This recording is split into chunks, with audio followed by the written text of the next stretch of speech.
ওদের জন্য লেট হলো না, আর আগে আসতে।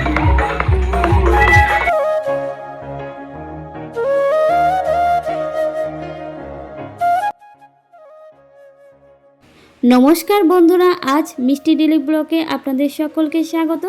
আমরা সবসময় দুজন মিলে ঘুরতে যাই, এই প্রথমবার যে আমরা তিনজন মিলে ঘুরতে যাচ্ছি। আর তিনজন কে? আমি, আমার বর আর তার সঙ্গে আমাদের ছোট্ট মেয়ে। হ্যাঁ বন্ধুরা, আমার মেয়েও আছে, তার নাম মিষ্টি। আপনারা হয়তো অনেকেই জানেন, আর যারা নতুন দেখছেন তারাও একটু শুনে নিন। আমার মেয়ের নাম হচ্ছে মিষ্টি।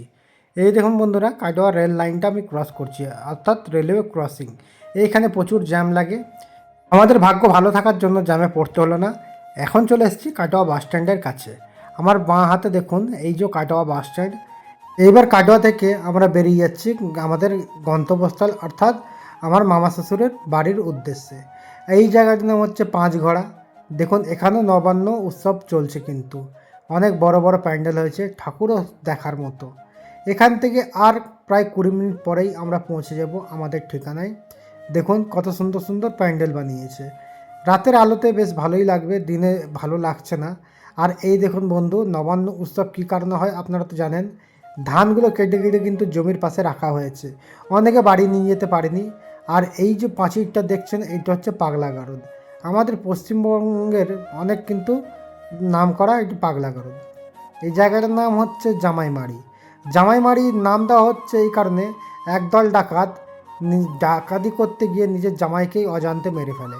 তারপর থেকে এই জায়গার নাম জামাইমারি। দেখুন, আমরা গ্রামে ঢুকে পড়েছি, আর দেখতেই পাচ্ছেন গ্রামের পরিবেশ কেমন হয়। আর এই দেখুন মাটির বাড়ি।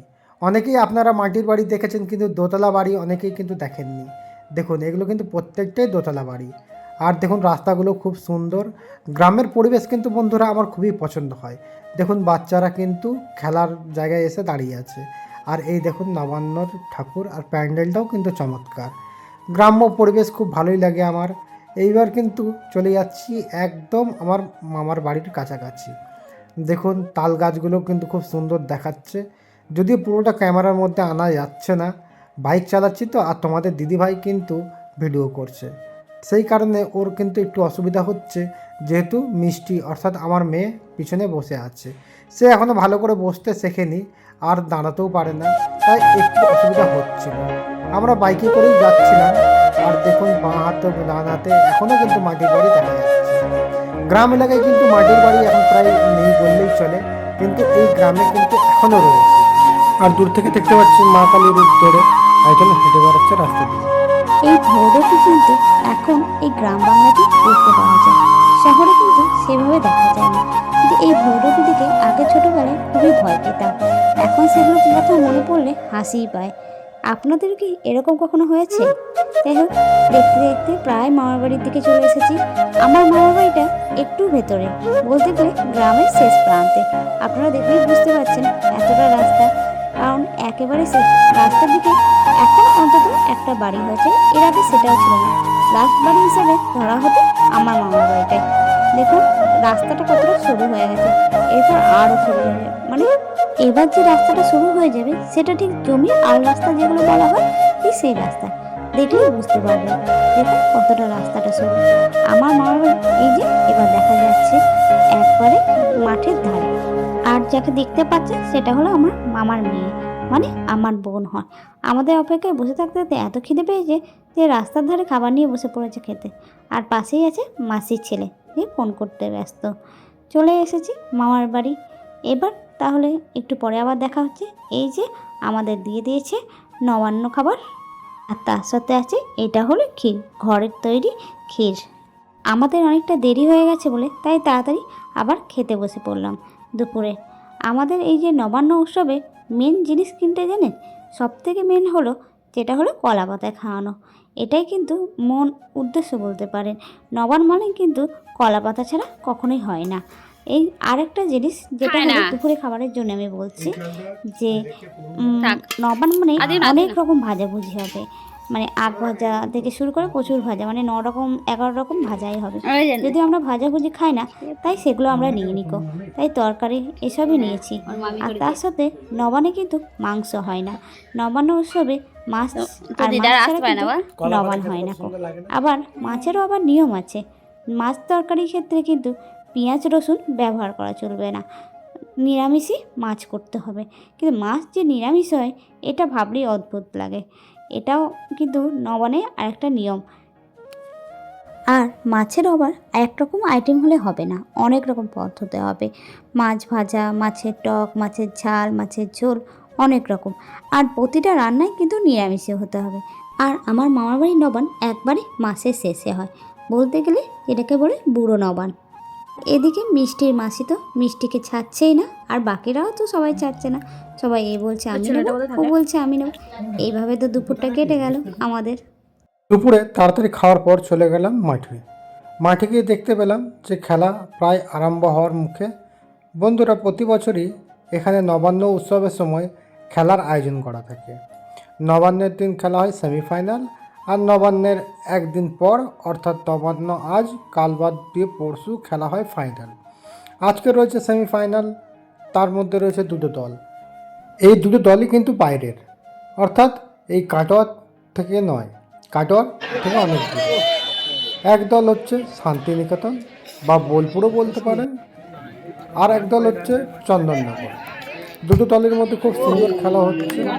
যদিও বোলপুরের যে দল ছিল তারা কিন্তু বয়সে অনেক বড় বড় প্লেয়ার ছিল চন্দননগরের তুলনায়। খেলাটির সময়সীমা ছিল 70 মিনিট। এরপর আপনাদের সঙ্গে দেখা হবে সন্ধ্যের সময়।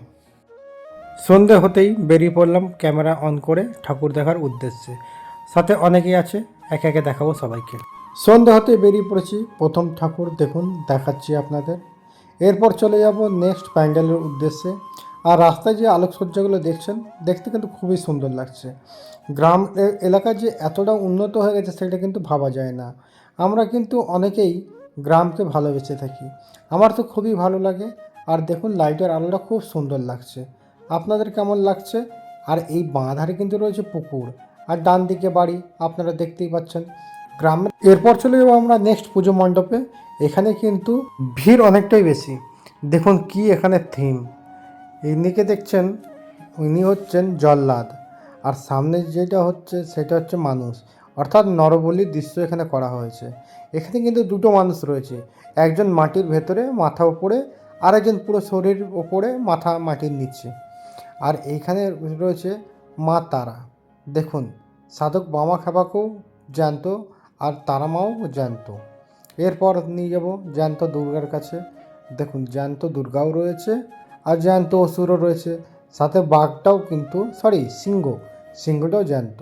আর এইদিকে দেখুন একটা সাধু মশাই বসে আছেন, তিনি আবার সবাইকে হাত নাড়া দিচ্ছেন। এরপর চলে যাব নেক্সট পুজো মণ্ডপে। এখানে ছোটো মতো মণ্ডপ, কিন্তু যে বাংলা গানগুলো বাজছিল সেগুলো খুবই সুন্দর। দেখতে দেখতে একটা ভাইপোর সঙ্গে দেখা হয়ে গেল। আমাদের ভাইপো খুবই চঞ্চল, খুবই ভালো। ভাইপোকে যখন দূর থেকে দেখতে পাই, ডাকা মাত্র কিন্তু কোলের মধ্যে ঝাঁপিয়ে পড়ে। আর দেখুন ডাকছি, সে কিন্তু মুচকি মুচকি হাসছে, দেখতে কি কিউট না? আমার তো খুবই ভালো লাগে একে। এবার চলে যাবো নেক্সট পুজো মণ্ডপে। দেখুন এখানেও আলোকসজ্জা কিন্তু বেশ। এরপর দেখুন এখানেও কিন্তু থিম হয়েছে, জীবন্ত মানুষেরই থিম। এইটা হচ্ছে ডাক্তারখানা, এ নার্স মানে স্বেচ্ছাসেবিকাও দাঁড়িয়ে আছেন, আর পাশেও রয়েছে অনেক কিছু, মেডিসিন চেম্বার রয়েছে, অপারেশন থিয়েটার রয়েছে। এইটা হচ্ছে জেনারেল বেড। দেখুন একটা বুড়িমা রয়েছে আর একটা পাগল রয়েছে, দুজনই রয়েছে।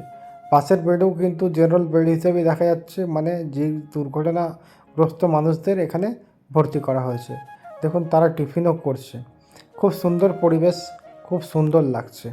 কিন্তু এর পরে যে জিনিসটা আছে সেইটা দেখে কিন্তু একটু গা সিরিয়ে উঠেছিল। এইটা হচ্ছে পোস্টমর্টম রুম, অর্থাৎ মানুষ যখন অপঘাতে মৃত্যু হয় তখন তার পোস্টমর্টম করা হয়, সেই দৃশ্যটাই এখানে দেখিয়েছে। আর এইটা দেখতে কিন্তু যতই বলুন একটু ভয় ভয় লাগছিল। এই রক্ত লেগে আছে, যদিও এগুলো রক্ত নেই, রং, কিন্তু তাও একটা হাড় হিম করা ব্যাপার কিন্তু ছিল। যাই হোক, খুব সুন্দর লাগলো। এখানেও কিন্তু বেশ ভালোই ভিড় রয়েছে, যদিও ঠেলাঠালি করছে পিছন থেকে যে তাড়াতাড়ি যাওয়ার জন্য, তাই তাড়াতাড়ি বেরোতে হলো। এরপর নিয়ে যাবো আপনাদের নেক্সট পুজো মণ্ডপ অ্যান্ড লাস্ট পুজো মণ্ডপ, মানে এটাই আমাদের শেষ পুজো মণ্ডপ ঘোরা। এখানেও থিম যেটা তৈরি হয়েছে সেটা বর্তমান সময়ে যেসব ঘটনাগুলি চারপাশে ঘটছে তাকে নিয়ে। আর এখানে যে থিমটি তৈরি হচ্ছে পুতুলের মাধ্যমে।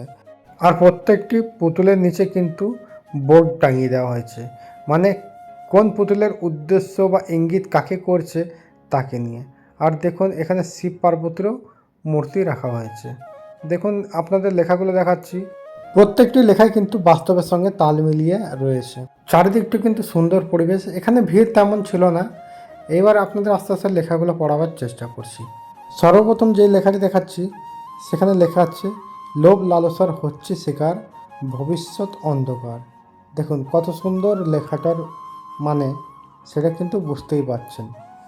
তারপর একটাও দেখাচ্ছি, দেখুন এখানে রয়েছে স্বামী স্ত্রী আর একটা বাচ্চা।